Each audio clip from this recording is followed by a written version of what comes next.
আজকের কবিতা পাঠ জীবন যখন ধারাপাত, প্রশান্ত কুমার পাড়ুই। আমাদের গলা আছে, স্বর নেই, যদি বা থাকে কিছু অবশিষ্ট, তাও অনুস্বর।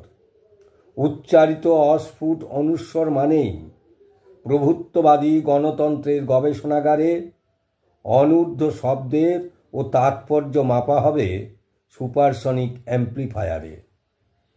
আমাদের স্বাধীন দেশে অহরহ সময় কাটে সত্যিকে সত্য বলার আতঙ্কে ও আশঙ্কায়।